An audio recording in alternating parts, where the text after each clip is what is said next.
നമസ്കാരം. തന്ത്രശാസ്ത്രത്തിലും യോഗശാസ്ത്രത്തിലും ആധുനിക മനഃശാസ്ത്രത്തിലും പരാമർശിക്കുന്നത് കിണ്ടിയുടെ അടിഭാഗത്തെ പോലെ മനുഷ്യന്റെ വയറിന് താഴെ കുണ്ടലിനി എന്നു പേരുള്ള ഒരു പ്രത്യേക സ്ഥലത്താണ് കുണ്ടലിനി ശക്തി അഥവാ ഉപബോധ മനസ്സിന്റെ തുടക്കം എന്നാകുന്നു. നിത്യസാധനയിലൂടെ ശക്തി ആർജിച്ച് കുണ്ടലിനിക്ക് മുകളിലുള്ള 6 ചക്രങ്ങളിലൂടെ തലയിലുള്ള സഹസ്രാര പത്മത്തിലെത്തുമ്പോഴാണ് താൽക്കാലികമായി ഒരു വ്യക്തിയുടെ മനസ്സിന് മാറ്റം സംഭവിക്കുന്നത്. പഴമക്കാർ പറയും, താഴ്ന്നിടത്തെ എന്നും വെള്ളം നിൽക്കൂ എന്ന്. കിണ്ടിയുടെ താഴ്ഭാഗത്ത് കെട്ടിക്കിടക്കുന്നതായ ജലം നമ്മുടെ ചെറുപ്പകാലത്ത് നാം കണ്ട പലവിധ അനുഭവങ്ങൾ കിണ്ടിയുടെ മുരൽ അഥവാ പൈപ്പ് എന്നതിനോട് ഉപമിക്കാവുന്ന പോലെ നമ്മുടെ വളർച്ചയിലൂടെ മുകളിലെത്തുമ്പോഴാണ് ഒരു വ്യക്തി ആ വ്യക്തിയുടെ വ്യക്തിത്വത്തിന് ഉടമയാകുന്നത്. കിണ്ടിക്ക് നൂറ്റാണ്ടുകളുടെ പഴക്കം തന്നെയുണ്ട്. പുറത്തു നിന്നും ഗൃഹത്തിലേക്ക് പ്രവേശിക്കുന്ന ഒരു വ്യക്തിക്ക് കൈകാൽ കഴുകി ശുദ്ധമാകുവാനുള്ള ജലം സൂക്ഷിച്ചു വയ്ക്കുകയാണ് കിണ്ടിയുടെ ഏറ്റവും സാധാരണമായ ഉപയോഗം. കേരളത്തിലെ ഒട്ടുമിക്കവാറും എല്ലാ വീടുകളിലും സൂക്ഷിച്ചു വരുന്ന ഒരു ചെറിയ ജലപാത്രമാണ് കിണ്ടി. ഹൈന്ദവ പൂജകളും വിശ്വാസങ്ങളുമായി ബന്ധമുള്ള ഒരു ഉപകരണമായതിനാൽ എല്ലാ മലയാളി ഹിന്ദു ഗൃഹങ്ങളിലും കിണ്ടി ഉണ്ടായിരിക്കുന്നതുമാണ്. ഇടത് കിണ്ടി, വലത് കിണ്ടി, പവിത്ര കിണ്ടി എന്നിങ്ങനെ മലയാള ആരാധനയുമായി ബന്ധപ്പെട്ട് പല വിധത്തിലും കിണ്ടിയെ പരാമർശിക്കപ്പെടുന്നതുമാണ്. കിണ്ടിയുമായി ബന്ധപ്പെട്ട ചില പ്രധാനപ്പെട്ടതായ കാര്യങ്ങളാണ് ഇനിവിടെ പരാമർശിക്കാനായി പോകുന്നത്. ഏവരും ഒരു നിമിഷം സാക്ഷാൽ മഹാദേവനെ വന്ദിക്കുക. ഓം നമഃ ശിവായ എന്ന് കമന്റ് ബോക്സിൽ രേഖപ്പെടുത്തുക. കിണ്ടിയിൽ ജലം വയ്ക്കുക എന്നത് പ്രധാനപ്പെട്ടതായ ഒരു കാര്യമാണ്. നിങ്ങൾ വീടുകളിൽ വിളക്ക് തെളിയിക്കുന്നവരാണ്. അത് ഒരു നേരമോ 2 നേരമോ വീടുകളിൽ വിളക്ക് തെളിയിക്കുന്നവരാകുന്നു. സർവ്വ ഐശ്വര്യത്തിന് 2 നേരം വീടുകളിൽ വിളക്ക് തെളിയിക്കണം. സാധിക്കുന്നില്ല എങ്കിൽ ഒരു നേരമെങ്കിലും നിർബന്ധമായും വീടുകളിൽ വിളക്ക് തെളിയിക്കണം എന്നാണ് പറയുക. നിലവിളക്കിനൊപ്പം അതിനാൽ ചില കാര്യങ്ങൾ പ്രധാനമായും വയ്ക്കുന്നത് ഉത്തമമാണ്. അതിൽ ഒന്നാണ് കിണ്ടി. കിണ്ടിയിൽ ജലം വയ്ക്കുകയാണ് എങ്കിൽ അത് ഏറ്റവും വിശേഷമായി തന്നെ പരാമർശിക്കാം. അങ്ങനെ ജലം നിലവിളക്ക് വച്ചതിന് ശേഷം ചിലർ ഇപ്രകാരം ജലം വയ്ക്കുകയും എന്നാൽ ആ ജലവുമായി ബന്ധപ്പെട്ട കാര്യങ്ങൾ തെറ്റായ രീതിയിലായിരിക്കും അവർ അനുവർത്തിച്ച് പോരുന്നുണ്ടാവുക. ഇത് ദോഷകരമായ കാര്യമായി തന്നെ പരാമർശിക്കുന്നതാണ്.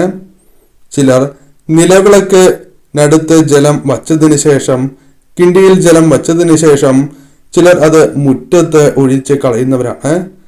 ചിലരിത് വാഷ് ബേസിൽ ഒഴിച്ച് കളയുന്നതുമാണ്. വിളക്കണച്ചതിന് ശേഷം കിണ്ടിയിലെ ജലം കൊണ്ടുപോയി ഞാൻ ഈ പറയുന്ന രീതിയിൽ ഒന്ന് ചെയ്തു നോക്കൂ. തീർച്ചയായും നിങ്ങൾക്ക് അത് ജീവിതത്തിൽ സകല ദോഷങ്ങളും ഓരോ ദിവസം കഴിയും തോറും പ്രകടമായി തുടങ്ങും. അതായത് സകല ദോഷങ്ങളും ഒഴിഞ്ഞു പോകുന്ന സാഹചര്യങ്ങൾ കടന്നു വരും. ജീവിതത്തിലേക്ക് ഐശ്വര്യങ്ങൾ, സമാധാനം, സന്തോഷം ജീവിതത്തിലേക്ക് ക്രമേണ കൊണ്ടുവരുവാൻ നിങ്ങൾക്ക് സാധിക്കും എന്നതാണ് വാസ്തവം. ഏതെല്ലാമാണ് ആ പ്രധാനപ്പെട്ടതായ കാര്യങ്ങൾ, എന്താണ് നിങ്ങൾ ചെയ്യേണ്ടത് എന്നാണ് ഇനി പരാമർശിക്കാനായി പോകുന്നത്. നിങ്ങൾ ഇപ്രകാരം കിണ്ടിയിൽ ജലം വയ്ക്കുന്നതിന് പിന്നിൽ പോലും ഒരു തത്വമുണ്ട് എന്നതാണ് വാസ്തവം. കിണ്ടിയിൽ ജലം വയ്ക്കുന്നത് പ്രധാനമായും പഞ്ചഭൂതങ്ങളെ സംതൃപ്തിപ്പെടുത്തുന്നതിനാലാണ് എന്നാണ് പരാമർശിക്കുന്നത്. അത്രമേൽ പ്രാധാന്യമുണ്ട് എന്ന് തന്നെയാണ് പരാമർശിക്കുവാൻ സാധിക്കുക. കാരണം കിണ്ടിയിൽ ജലം വയ്ക്കാതെ, വോട്ടുപാത്രങ്ങളിൽ ജലം വയ്ക്കാതെ നിലവിളക്ക് തെളിയിക്കരുത് എന്നാണ് ഗുരുക്കന്മാർ പോലും പരാമർശിക്കുന്നത്. ജലമില്ലാതെ നിലവിളക്ക് തെളിയിക്കുന്നത് അപൂർണമായ കാര്യമായി തന്നെ പരാമർശിക്കുവാൻ സാധിക്കും. അതായത് നിങ്ങൾ തെളിയിക്കുന്നതായ ആ വിളക്കുമായി ബന്ധപ്പെട്ട് പൂർണമായ ഫലം ജീവിതത്തിലേക്ക് വന്ന് ചേരണം എന്നില്ല. പൂർണമായി ഫലം ലഭിക്കുവാൻ ഈ ഒരു കാര്യം ഏവർക്കും ചെയ്യാവുന്നതാണ്. ചെറിയ കിണ്ടിയിലാണ് എങ്കിലും ജലം വയ്ക്കുവാൻ ഏവരും ശ്രദ്ധിക്കണം. ഇനി മുതൽ അത്തരം കാര്യങ്ങളിൽ ശ്രദ്ധ പുലർത്തുകയാണ് എങ്കിൽ നിങ്ങൾ വിളക്ക് തെളിയിക്കുന്നതിന്റെ പൂർണ്ണമായ ഫലം സർവ ഐശ്വര്യങ്ങൾ തന്നെ മഹാലക്ഷ്മി കടാക്ഷത്താൽ നിങ്ങളുടെ വീടുകളിലേക്ക് നിങ്ങളിലേക്ക് കടന്ന് വരിക തന്നെ ചെയ്യും. വിളക്കിന്റെ അടുത്ത് കിണ്ടി വയ്ക്കുന്നവരാണ് എങ്കിൽ അഥവാ വയ്ക്കുവാൻ ഇനി ആഗ്രഹിക്കുന്നവരാണ് എങ്കിൽ തീർച്ചയായും ഈ കാര്യങ്ങൾ കൂടി ശ്രദ്ധിച്ചു വേണം കിണ്ടി വയ്ക്കുവാൻ. ഏതെങ്കിലും ഒരു ഭാഗത്ത് ജലം വച്ചതുകൊണ്ടോ കിണ്ടിയിൽ ജലം വച്ചതുകൊണ്ടോ നിങ്ങൾക്ക് ഫലം ലഭിക്കണം എന്നില്ല. ശരിയായ രീതിയിൽ ജലം വയ്ക്കേണ്ടത് ഇപ്രകാരമാണ്. ഇടതുവശത്തായി വയ്ക്കണം എന്നാണ് പറയുക. എന്നാൽ ഇപ്രകാരം വയ്ക്കുന്നതിനോടൊപ്പം ഒരു തുളസി ഇല കൂടി ഇട്ട് വയ്ക്കുകയാണ് എങ്കിൽ അത് സർവ ഐശ്വര്യപ്രദമായി തന്നെ പരാമർശിക്കുവാൻ സാധിക്കും. ഇപ്രകാരം നിങ്ങൾ തുളസി ഇലയിട്ട് വയ്ക്കുന്ന ജലം അത്രമേൽ അമൂല്യമായാണ് കണക്കാക്കുക. നിത്യവും ഈ ജലം 2 നേരം നിങ്ങൾക്ക് സേവിക്കുവാൻ സാധിക്കുന്നു എങ്കിൽ, കുടുംബാംഗങ്ങൾക്ക് സേവിക്കാൻ സാധിക്കുന്നു എങ്കിൽ അത് മഹാഭാഗ്യം തന്നെയാണ്. മഹാലക്ഷ്മി കടാക്ഷത്തെ പോലും സൂചിപ്പിക്കുന്നു എന്നർത്ഥമാക്കാം. നിങ്ങളുടെ ജീവിതത്തിൽ വന്നു ചേർന്നിരിക്കുന്നതായ രോഗദുരിതങ്ങൾക്ക് പോലും ക്രമേണ ആശ്വാസം ലഭിക്കും. ആരോഗ്യവർദ്ധനവ് പോലും ഈ ജലം പാനം ചെയ്യുന്നതിലൂടെ നിങ്ങൾക്ക് വന്നു ചേരും. അതിനാൽ തീർച്ചയായും ഈ ജലം പാനം ചെയ്തതിന് ശേഷം ആഹാരം മറ്റ് കാര്യങ്ങൾ സേവിക്കുന്നതും ഉത്തമമാകുന്നു. അതിനാൽ തീർച്ചയായും അതിരാവിലെ തന്നെ ഈ കാര്യങ്ങൾ ചെയ്യുവാൻ നിങ്ങൾ പ്രത്യേകം ശ്രദ്ധിക്കണം. എന്നാൽ ബാക്കി വന്നതായ ജലം എന്തു ചെയ്യും എന്ന കാര്യം പലർക്കും സംശയമുള്ള കാര്യമാണ്. ചിലരത് തെറ്റായ രീതിയിൽ കൈകാര്യം ചെയ്യുന്നു എന്നതാണ് വാസ്തവം. എന്നാൽ നിങ്ങൾ ചെയ്യേണ്ടത് വിളക്കണച്ചതിന് ശേഷം കുടുംബാംഗങ്ങൾ ആദ്യം ഈ ജലം സേവിക്കണം. ശേഷം ബാക്കി വരുന്നതായ ജലം വീടിന്റെ വടക്ക് കിഴക്ക് ദിശയിൽ നിങ്ങൾക്ക് ഒഴിച്ച് കളയാവുന്നതാണ്. ഇപ്രകാരം നിങ്ങൾ ചെയ്യുന്നതിലൂടെ ചില സവിശേഷമായ ഫലങ്ങൾ പോലും ആ വീടുകളിലേക്ക് വന്നു ചേരാം.